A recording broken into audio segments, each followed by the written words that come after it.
I have enough money saved to pay off my mortgage before I retire. Should I do that or should I invest the money elsewhere?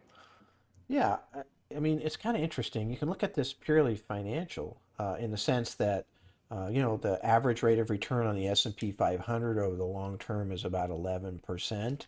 And if I have a 3% mortgage, that's fixed, for example, from a pure financial standpoint, you'd say to yourself, well, I'm better off kind of putting that in the market because I'm going to make more money than I'm going to end up having to pay, at this 3% rate or 4% or whatever it is. Um, but having said that, I'll tell you something that I find very fascinating. A vast majority, 85 plus percent of the clients that I have had over the last 35 years that are retired have paid off their house. And again, so if you did the financial calculation, they might have been better off putting that money into, the Vanguard S&P 500 ETF or something along those lines. But they're paying off that house. And then I'm a huge proponent of that personally, only because one thing I have seen over this many years is if you get the chance to look at retirement and look at it day after day for 35 years for thousands of different people, the one thing that I do see is that, life is not a straight line. There's so many uncertainties. And by not having that house payment, it just gives you flexibility. And sometimes that might be worth more. So if I'm having to pay 1,000 or 5,000 a month or something, and, it's a great idea because it's only 3% interest rate, but then everything falls apart and the market goes down like it did in the Great Depression or, even in 2008. It's really nice to not have that payment. And so, in retirement, one of the key things I think for big success is what, the absolute things that you must pay for that aren't really discretionary. Like you got to have housing. And so having that housing at a really low cost because you don't have a mortgage gives you tremendous flexibility. And, the other things are discretionary, like travel. And so if you run out of money, maybe you don't travel as much.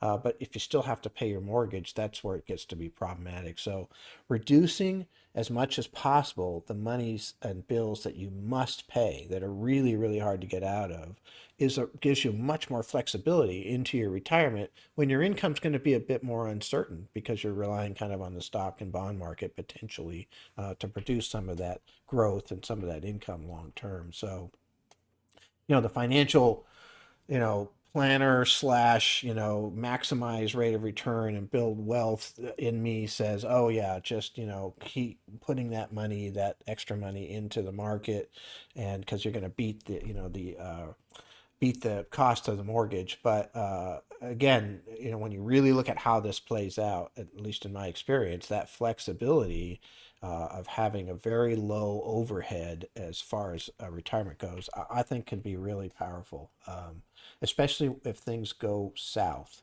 for a while, which can happen sometimes.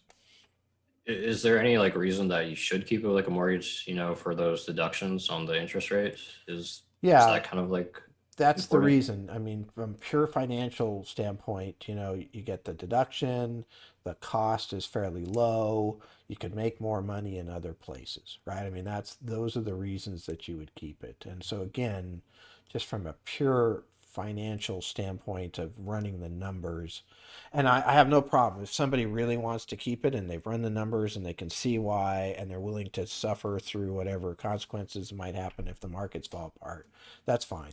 Because I don't, it does work. Over the next 10 years, you're probably going to make more money in the S&P 500 than you're going to than 3%. Now it's possible that that doesn't happen. And that, as a matter of fact, at the end of 2009, that 10-year period from 99 to 2009 was one of the few 10-year periods where the S&P 500 lost money. So, theoretically, you'd have been better off paying off your mortgage, even on a pure financial analysis standpoint. But on average, you're probably better off not paying it, but almost everybody does, and those people are my happy clients. People that have good fixed incomes coming in, like Social Security and pensions, and have really low overhead, they're really happy. They're very relaxed retirees. So you're saying like that peace of mind sometimes Yeah. outweighs that Yep. personal like Yep. that actual optimal situation. Yeah.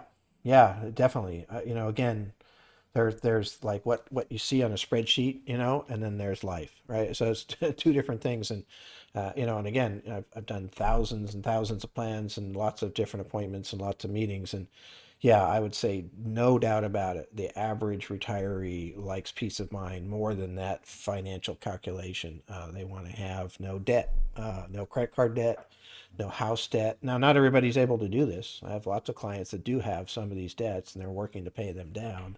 But generally speaking, again, I kind of use a happiness quotient. I look at people and I see, people that are really nervous about their situation, and I see why, and I see people that aren't as nervous. And I would say, again, paying off the house is one of those things that kind of puts people into a more at ease. Yeah, I think there's some benefits there.